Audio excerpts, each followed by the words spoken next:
Get this 11 to 1 weekdays on the Triple M network. Is it time for legal matters?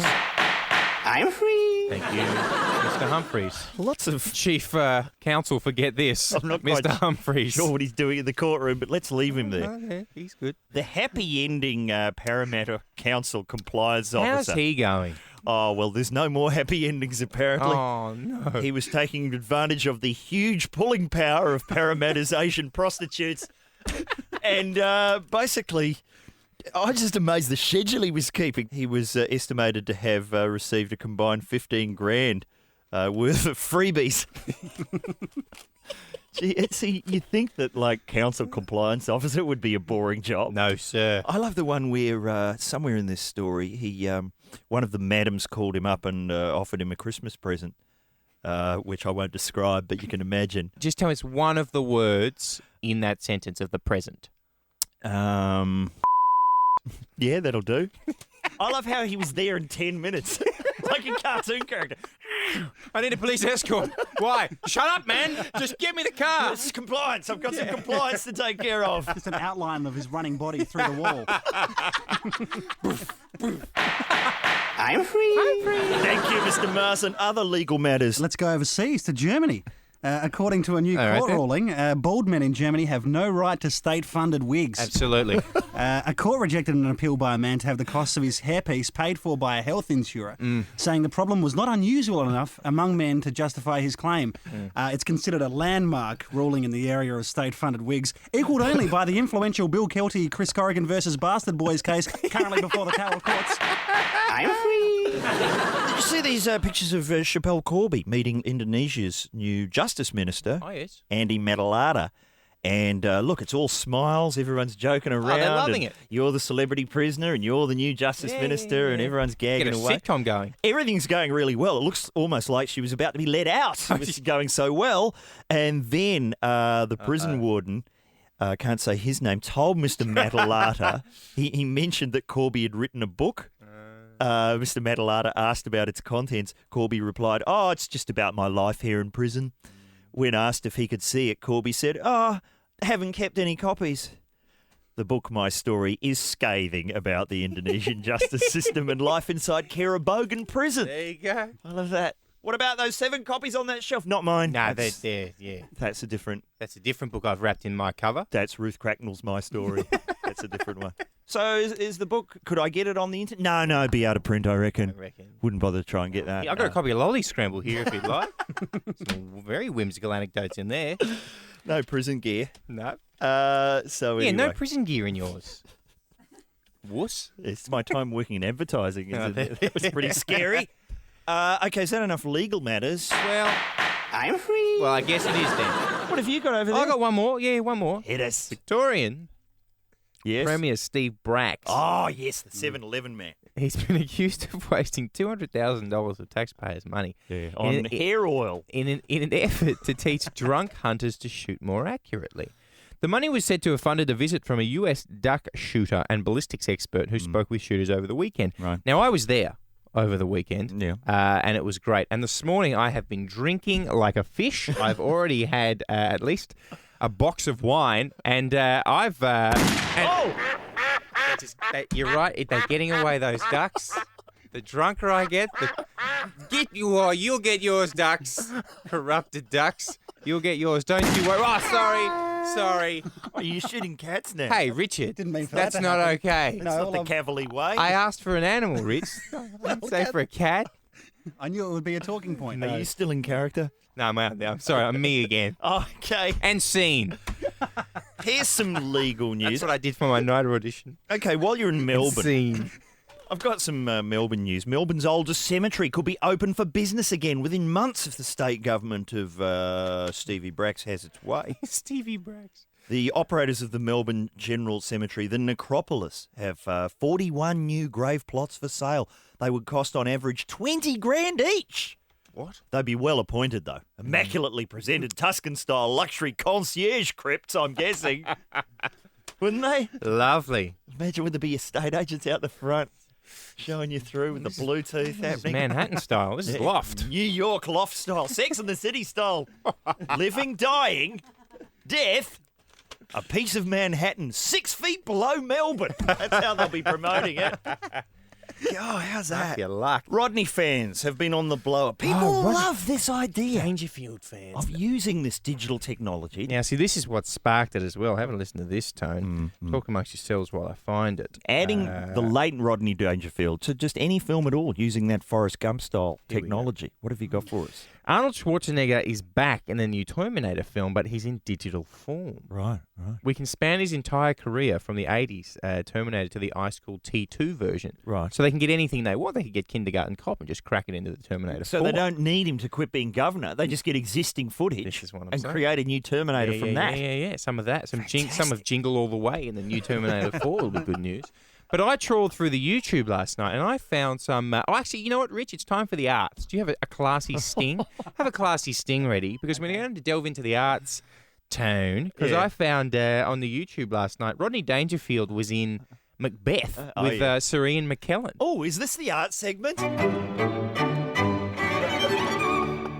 Richard Marsland on violin. What are you talking about? Rodney Dangerfield and Sir Ian McKellen. Well, in an amazing exchange in the Scottish play Macbeth, an early filmed version by the BBC, have a listen to this. Is this a dagger?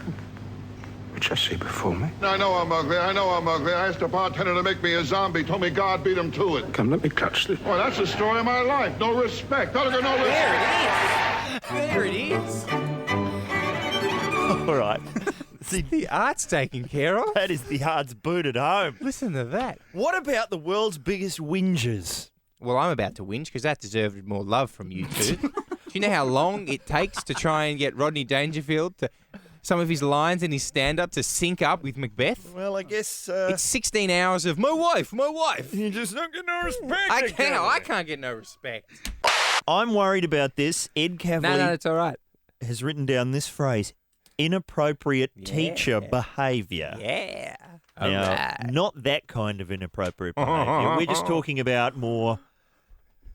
What? Hijinks. Hijinks, that's it. Oh, well cleaned up. Tomfoolery, skylarking, Yes. mucking about down the shallow end. Nothing illegal.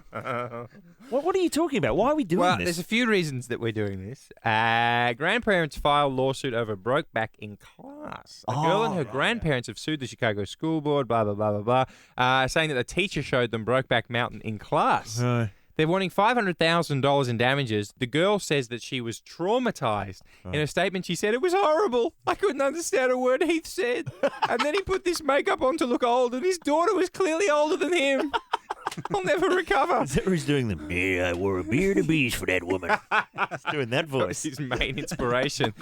That's it. But then I remember that when we were at school, I had a teacher who shall remain nameless for various reasons, who showed us less than 0 when we were in year 8. Really? There's a We're warning. in grade 8. And then we had a discussion afterwards about the themes and what happened. And do you remember that scene where Robert Downey Jr. has to go and kind of prostitute himself out for a while because he's got a drug debt? Sure. There was we stayed back during lunch to get the full explanation of that. In 750 words, compare and contrast the two different versions of Hazy Shade of Winter, Paul Simon and Garfunkel or the Bangles. What have we learned from that movie, class? Don't get a really good book and cast Andrew McCarthy in the lead of the movie. And then we watched this movie. Do you remember that film? It was supposing that there was a nuclear holocaust today, and the film was set in the next week after it had happened. The day after? Yeah. I think that might When be. we were in year 8. Oh, great. And he said that he's closing. We were all walking out. Class, remember, every time you see a plane go overhead, it could be holding a nuclear payload. So I'll see you after lunch. So wake up to yourselves. Yes, get a grip. We had, we would see, Hamlet and One Flew Over the Cuckoo's Nest and whatever was on the syllabus. But the school had one print for, like, if sport was cancelled, was rained out. They had a print of The End. Is that? The End, which is a film directed by Burt Reynolds, Oh, right. starring Burt Reynolds and Dom DeLuise. Oh, yeah. Is that a morbidly obese man, is it? No, that's Fatso. Oh, sorry. Directed by Anne Bancroft. I think you'll find. No, The End, as I remember it, is a comedy about suicide. It's something to show to the kids at school. Laugh it up, kids. It's got Dom DeLuise. I can't remember much about it. I Great swear yucks. this is a real movie. It's Yeah, called no, I've The heard of it. End. Okay. There you go. We would have preferred Cannonball Run too, obviously. Really? Honestly? I don't think DeLuise has a cape in the end. I like him caped up and cracking out the bloopers under the end credits. So I don't know if that's inappropriate, but that's the kind of thing you're talking about, right? Is that what we want? Yeah, that's what we're going for. My school's art teacher was constantly at war with, the management of the school about his unconventional teaching methods. And I remember we came in one day and he was drunk and he'd been there all night blowing stuff up in the kiln. Just getting things and putting them in the kiln. Starting with bits of pottery and then just moving on to the overhead projector. And we never saw him again. We had one of my teachers, he used to have this great trick where he'd have he'd buy a sports car, but he wouldn't buy the latest one. He'd buy one about 5 or 6 years old, but it was still cool. Right. Like he was rocking a Ford Capri in the late 90s, just holding on to the dream. Right. And he had this trick where all of a sudden he'd be dating one of the year 12s that had just left a few months after they graduated. Right. And you weren't meant to say anything. Okay. So you'd be at a bar and he'd roll up with what's her name? And you'd be like, well, surely someone should be getting charged over this. But apparently it was all cool because he'd done the groundwork when she was at school, but hadn't consummated until they'd left. Yeah, see, this is This the is area. not all right. This is the area we've got to be careful about. So we've got to watch that area. Inappropriate teacher behaviour at your school, Mr. Marsland? Interesting, the punishments that used to be dished out before there were laws about this kind of thing, because they would get very creative. Oh, yeah. with Spank yourself? Well, I never spanked myself, but I was spanked in primary school, but also And on the Bessie Bardot show several times. and but one on school camp one time there was a kid playing up, so the teachers all ganged up on this one kid. And this is terrible. They tied him up with gaffer tape and his hands and legs and put him on a raft in the middle of the lake. That's outrageous. That'll learn him. Peter Swanston got sent home from our Year 7 camp for standing up in the middle of... He had a brainwave. We were all eating lunch and he put his fork down. It was around the time of the 40-hour famine. Put his fork down, stood up on the table and went, everyone, the 40-hour F word, we can do it. And That's... he got marched out of there. Well, no, it's not the kids. Sorry. It's got to be the teachers. And we'd like it to be legal.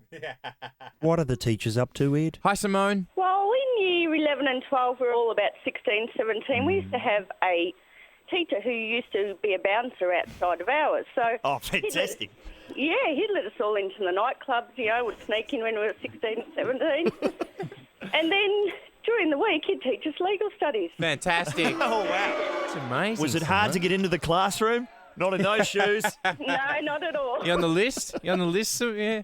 Nice work, Simone, and kept relatively clean. Congratulations. No worries. Thank you. At a Thanks. nightclub going, look, if you've got some ecstasy, share it with everybody. Absolutely. Did you bring enough for everyone, did you? Are you chewing? Hello. Oh, good one, Tone. Hi, Michael. How are you? Yeah, good, thanks, fella. What happened, mate? I had a Year 12 theatre teacher who was always getting into trouble. Yeah, what She do had you a do? wonderful sense of humour. Yeah. One day she had the Queensland Performing Arts Theatre makeup specialist come in and do an open festering wound on one of the girls.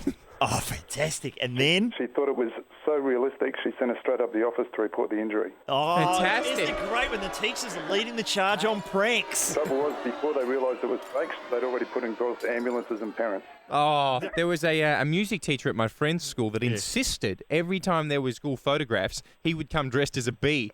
And he said, you have to, this is what I've chosen to wear today, and you must photograph me as such. Well, thanks, Michael. There's Thank you, nothing Michael. like a festering wound to add a bit of levity Hey. to a boring school day. Who's going next? Hello, Will. How are you? I've got two stories, one about my German teacher and my commerce teacher. We'll take German. The German teacher, she was this hot teacher, and she started to give us a present when she left on her last day. Yeah. Started to teach us every single swear word in German in case we went to Germany. That's so Fantastic. nice. I'm surprised that you had to wait till the last day because that was always the first question in every language class I attended. We get to the swear words first, miss. Does La Piscine mean what I think it does, mademoiselle? And should we ask about this commerce teacher? Yeah, our commerce teacher, he used to to go out and drink the night before school every day. Yeah. And then he'd been out for a drink because he'd come to school the next day wearing sunnies, and he'd wear them throughout class as well. Oh, that's Risky business style. That's a good one. He went to our formal, Yeah. and then the next day you found him in the gutter. Oh, lovely. Studying commerce, right? If I had 3 bourbons and coke,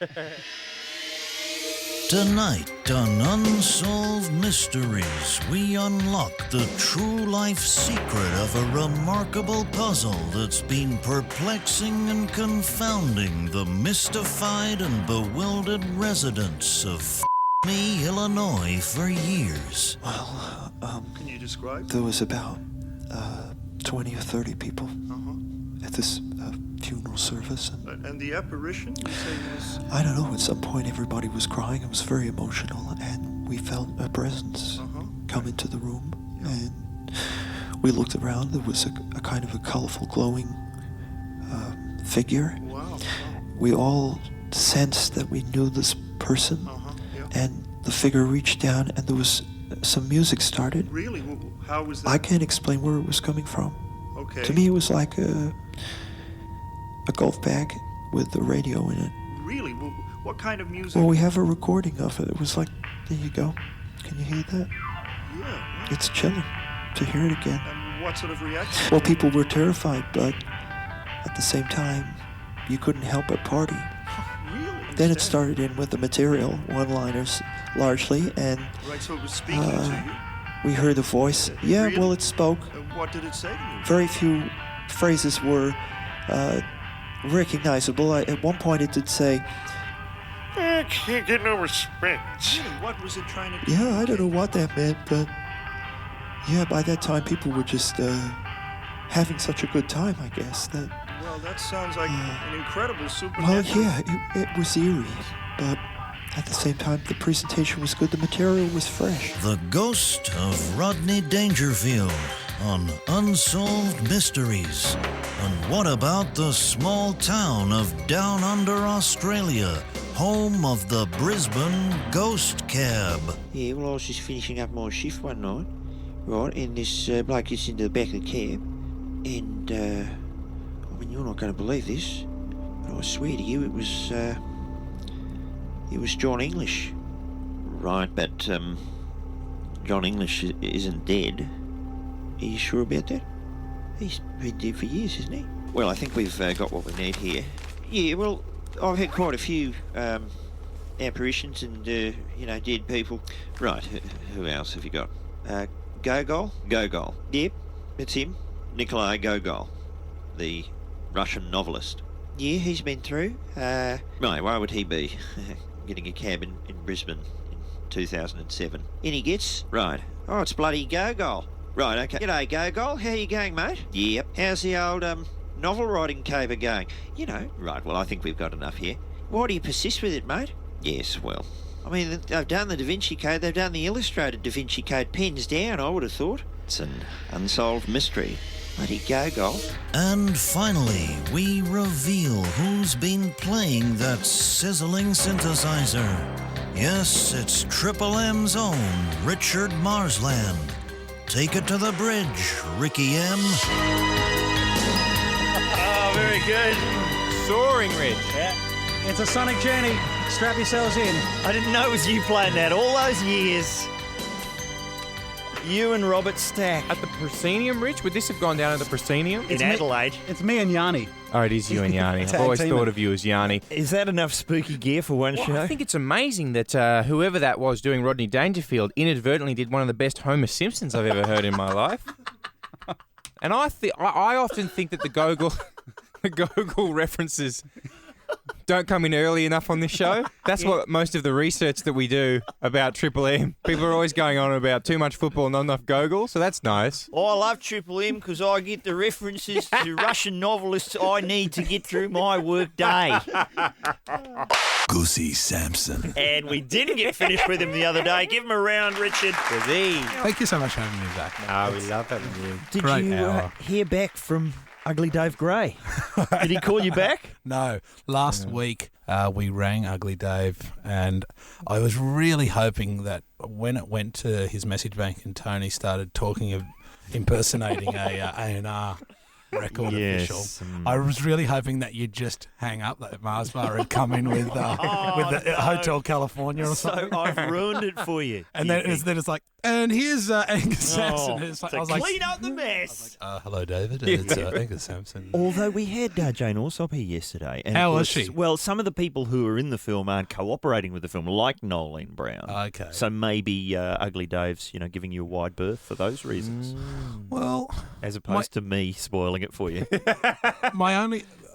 I would only think that Dave may not be into the project because he wasn't featured enough in it, his character. That's true, but what there is, spun gold. Oh, that's good There's stuff. a bit where there's a great shot where the ratings come in for Blankety Blanks and they just cut to Guzzy as Ugly Dave going, fantastic! And I'm just sitting there going, how many takes of that? That was just an improvised line. That they just went, yeah, great, we'll do that again, thanks. When sometimes you're on set, Edward, you'll know this, where for whatever reason they haven't called cut. Oh, I love those moments. Yeah, for whatever reason they're like, whether or not it's, they're holding on it for a moment. Yeah, and that was a moment where we were just sort of we're filming at the ABC TV Melbourne studios, where I used to work on a show called Recovery there, and it was great to go back. And but it was really empty and sparse, and the extras were like, "What are we doing?" And it was cold, and no one really knew what was going on. And when they rehearsed that scene, no one said anything for ages, and I just went, fantastic, like this or something. And they go, use it. They're like, that's it, and of course it's in. What have you been watching on the telly? You were saying, Angus. I did happen to spend an evening at home the other night with one of my housemates, and we were flicking through Foxtel, and he said, "Oh, go back to Fox 8." I'm like, "What?" He said, "You've got to see this show, Man versus Beast." I watched it yesterday. Oh, what is that? I haven't seen that. It's tremendous. Go, Guzzy. Talk us through it. Well, I wasn't sure if you'd seen it. No, I haven't seen I presumed that Ed had, was across it, and I thought Mars Bar might have even been in the second one. But I've got a page of it up for you to be able to read. Right, this is from the Wikipedia. Man vs. Beast is a series of sensationalistic TV specials aired in the United States, blah, blah, blah. Blah, blah, blah. They involve a variety of challenges in which people and animals compete against each other. Yep. Oh, wow. Although the initial special was heavily panned by critics and animal rights groups, Fox commissioned a sequel, Man vs. Beast 2. Now, the thing that I saw was the world eating champion, Kobayashi. Yes. That's right. Now, he has never lost an eating competition until now. When he took on Ed Cavalier. No, it says he took on a Kodiak bear. Yeah. He took on an Alaskan bear, and I really wanted to play some sound bites of it. Suffice to say, the host of the show is Michael Buffer, the Let's Get Ready to... Oh, okay, right. So his one of this one was, let's get ready to eat meat. And that was his... That's what I saw. That was the first thing I saw. And so what do you notice in the bit, though, when in that segment, because Kobayashi, he's at the start, he's quite confident. They're eating sausages, I think it is, like little frankfurts, hot dogs. And Kobayashi's into his rhythm, and he's beating the bear. And the bear kind of is chomping along. And I think the bear twigs as to what's going on. The bear gives Kobayashi a look and then just pours more frankfurts than you'd ever hope to have at a 15-year-old's birthday party, straight down the throat, and bang, he wins. It's amazing. A group of 44 midgets lost a race against an Asian elephant to see which could pull a commercial jet a certain distance first. What they did say was little people. Yes, of course little they people. did. The commentary was very funny. They had a lot of little... And I saw some little people not pulling their weight. Absolutely right. Some of them they're at the back. They're like, once they get over the inertia, it's a race to the end. Those were some of the commentary. They do a sort of a Rocky-esque setup with Kobayashi v. the bear, which they call the Alaskan Cruncher, I believe. And there's a bit of poetic editing in there, like at the end of the race, which starts when the bear eats the first sausage. They cut to the bear, giving him a roar just to rub it in, Giving him some. like an exclamation of "I won." But they've hung flags behind Kobayashi, a Japanese flag and an American flag behind the bear to try and instill patriotism. And he's surrounded by electric fence. It is the bear. It looks like the Running Man. It looks like the Running Man. But there's a sprinter who amazing. takes on two animals. What sort of animals do you think, Marsbar, that a sprinter would take on? A gazelle, something like that. Close. A cheetah. A giraffe. A giraffe. Giraffe. Which the human wins hands down. Very slow out of the blocks, the giraffe. It's all that neck. And he doesn't realise he's in a race as well. Yeah, doesn't realise it's in a race. Oh, that's what they say about the bear. The bear doesn't realise this is a competition. The giraffe won by a head. It didn't even move. It just stretched forwards. And then, because it was such a convincing win, the sprinter, you got a sense of like, Ashton Brothers, you got any other animals in the trailer? What else you got? Well, I got a Shetland. It's not going to do. They bring out a zebra. That's right. A zebra. They bring out a zebra, and sure enough, once again, he's on its start, and the human's on the starting blocks. The zebra's in a cage, similar to a greyhound. They release the zebra, which you might add gets a good start. He gets trounced. Then it cuts to Carl Lewis, who's the roving Mike. Yep. Roving Mike, who's like, "What's your problem?" To the sprinter, he goes, "Well, listen, the zebra broke." He started complaining. He was going Ziggy or whatever the zebra's name is, referring to it by, Stardust actually had it's quite clear that it got out of the blocks. I was still on my head. So they had a rematch. Yeah. He demanded a rematch. He demanded, it was better than any Maurice Green or, any of that sort of antics. So they had a second race. And I won't tell you the result, but suffice to say, the human got a great start in the second sprinter. Man. Scott Helverson, who's a Navy SEAL. Oh, this is a beauty. I never saw this one. I saw this. It was him. Won a race against a chimpanzee through an obstacle course. And he destroyed him.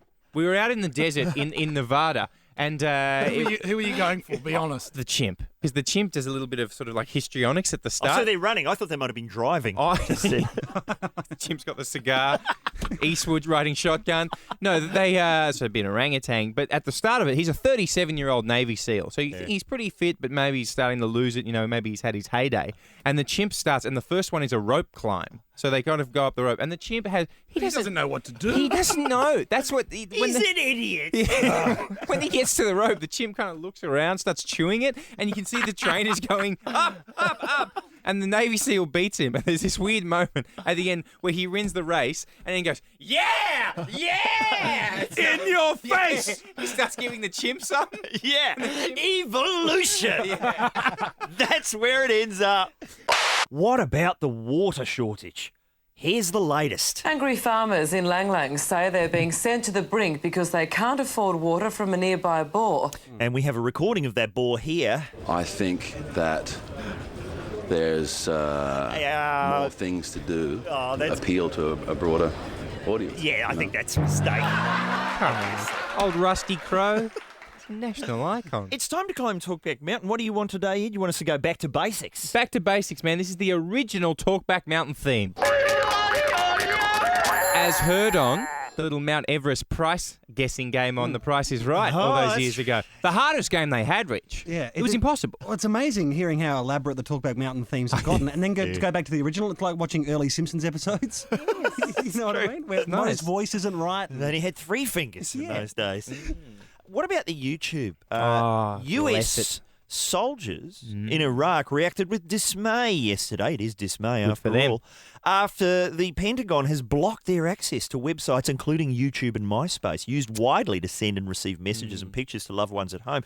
The Pentagon say the decision has been made for security issues to protect sensitive information being seen by the enemy. So while you're looking in the foreground at those guys charging and knocking over that portaloo while the bloke's inside, hilarious. Up the back, secret missile gear. Military secrets up the back. That's nonsense. They've got the how to get rid of the insurgents whiteboard in full view. The insight mind to how to get rid of the insurgents. We can look at it. I see what they're saying. It's because they're clamping down on any footage of anything nasty that might deter people from signing up for a bit of war. They won't allow the shots of the coffins with the flags on the proper news, but suddenly... Hello, look at this comedy beheading we've cooked up on YouTube. That's what it's really about. I know, Tone. We know that. I know, Tone. But you've seen a fair bit of that footage. Yeah, I watched a lot of it. Yeah. It's very disturbing. Any military secrets come your way? So people really love shooting at stuff. It's mostly just sort of M16s going off and hysterical laughter in the background. Fantastic. It's quite an interesting sitcom they're working on. All right, so that's blocked. Yeah, what is still on there? I know a lot of YouTube is dedicated to Big Brother excerpts from around the world. It is. And, you know, there's been some suggestion, I don't know if it's reflected in ratings, that maybe this series of Big Brother Australia hasn't caught on. Well, I definitely think they're getting less press, which is good. Yeah. But listen, they're reversing that. This will turn things around. no. We've had a call from Luke in Brisbane, who says, Hayley did a pee on Big Brother in bed last night. Luke says, it was cool. Yeah. Come on. Come on, Luke. Hayley did a pee. Come on, Luke. It was cool. Excellent. I don't know. Is that going to turn it around? Is that a network directive, do you think? Someone is going to have to take a piss in bed if we're going to pull this thing out of the black. I'll do it. It's a good act for her nightclub appearances, though. Hayley! Wet and wild! Ah! She did it! All right. What else is on the YouTube? What have you seen on there? Cats. Cats. Not just the YouTube. Let's just say what is on the internet. On the internet. Let's widen this out. Anything on the internet. I'm going to 2 sites today. OverheardinNewYork.com. All one word, overheard in New York and in .com. Yeah. Hilarious things people have heard on the trains in New York, etc., etc. Right. And YouTube has really smartened up its act. For a long time, when you typed in gymnastics accidents, it was the same tired old clips. The guy running into the vaulting horse. Brilliant. Yeah. Brilliant. It's still a classic. Yeah, nothing says fun like a pummel horse, you know? But now they've updated them, Tone. What it's is a it? whole new badge. It's a whole new badge. Oh, new gear. Yeah, it's all new gear. Oh, it's like if you type in funny dogs. Yes. Type that into YouTube and you get that fantastic clip of the tiny dog with a barbell in its mouth.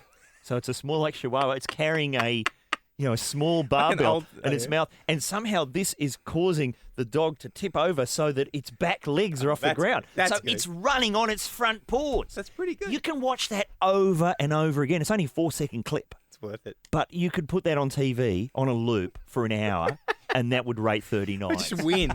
Beat McDreamy.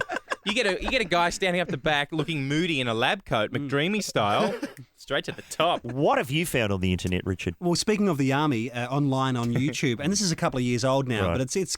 I mean, it constantly makes me laugh. Is this the way to Amarillo?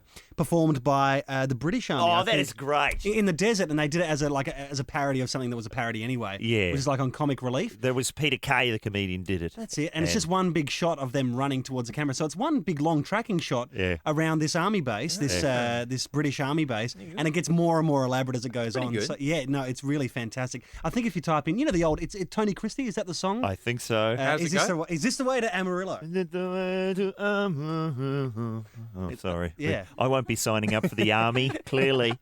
And it's just brilliant. It's really All right. just soldiers entertaining check it out. themselves at Christmas time. Once the Iraqi, insurgent forces see that footage. My God! Middle of the road showtunes. What have we got? Nothing. Mainly chanting. Nothing. All right, what have you found on the internet? Hey, Ben, how are you? Yeah, not too bad. Tony, Ed, how's the day going, fellas? Not bad. Are you saying hello to Richard Marsland, I hope? You're rich. Leave him out. Good work, Ben. nice. Put him back in his box. What have you seen on the internet, bro? RareTV.com. If you're yeah. loving the 80s, fellas, I listen to you guys every day talking about the 80s. Go have a look at the TV shows on there. What have they got on there? You name it, it's there. Like, that I was right? looking up, like, the goodies.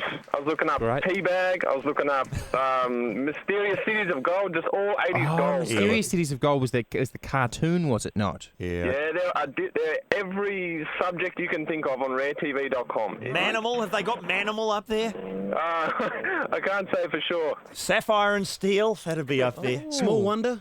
Okay. Small wonder. All right, you two have lost me now. I have to go and check these out. I think you have to go to rare80stv.com to type in Teabag, but Yeah. who have we got next? Threw that in. Hi, Angela. How are you? I'm good. How you going? Oh, excellent. What have you found on the net? A Siamese grape for sale on eBay. A single Siamese grape. What's so good about it? Is this where two grapes have joined together? Yeah. Wow. And how much they want? $10. The funny part is it's got, can't believe it when I saw it, and to think I nearly let my girlfriend eat it. Wow.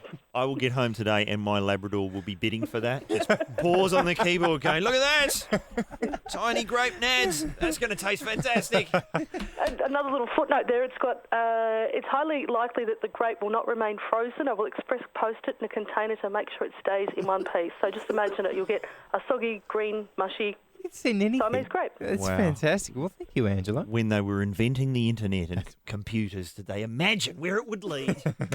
How easy our lives would be. Hi, Glenn. How are you? Well, have you ever heard of Balls of Steel on YouTube? Now, this is a British television program. Brilliant. It's good, isn't it? A friend of mine at Channel 9 showed it to me. So what happens on Balls of Steel?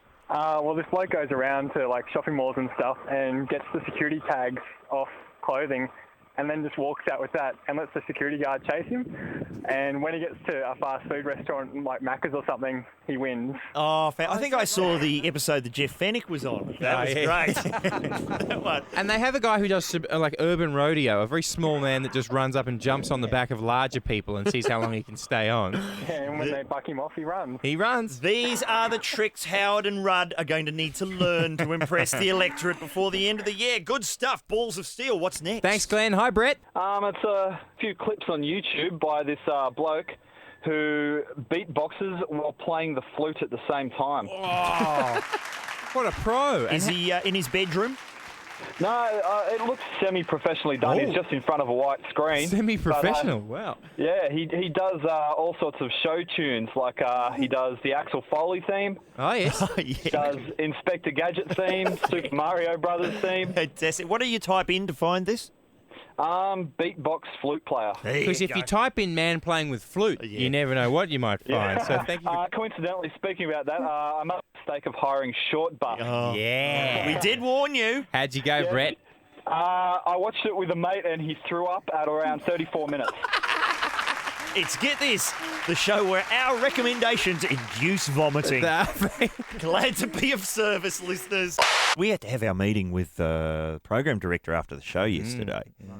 And he was on the phone, in fact, calling us from Brisbane. Wasn't very happy with our interview with Angus Sampson. Yeah. I thought the interview went fine. Yeah, I did as well. But have a listen to the PD on the phone after the show. You were not there at the beginning of that interview! We were there! You were not there! Of course we were! You did not hear or record all of the interview! What was going to be live? You are quoting the second half of the interview! You cannot assert what you're saying! He's got to get some Ritalin or something. That bloke still not. Who is that, actually? That's actually John Sweeney, respected BBC journalist for the Panorama program. Oh, yeah. What's he going on about? He snapped, and you're going, what could have caused him to snap? And then they say, he was interviewing someone from the Church of Scientology. There you go. Okay, fair enough. Not great listeners, those guys. Good with the E-meter. Good at working out what's wrong with your personality while they're sitting on the street outside KFC. He's just dishing out. He needs an audit, is what he needs. Does. Imagine his silent you know what he needs? Yeah. He needs a conversation with Alec Baldwin. You made me feel like shit! You were not there at the beginning of that interview! You made me feel like a fool over and over and over again. You did not hear or record all of the interview! And I'm gonna straighten your ass out when I see you. You cannot assert what you're saying! Okay. Blokes are angry. Are people driving off the road, do you suppose? You know, I've got a third one of those, but I reckon there'll be nobody listening if we play it. Get this, it's blown out to 2 hours, 11 to 1 weekdays on the Triple M network.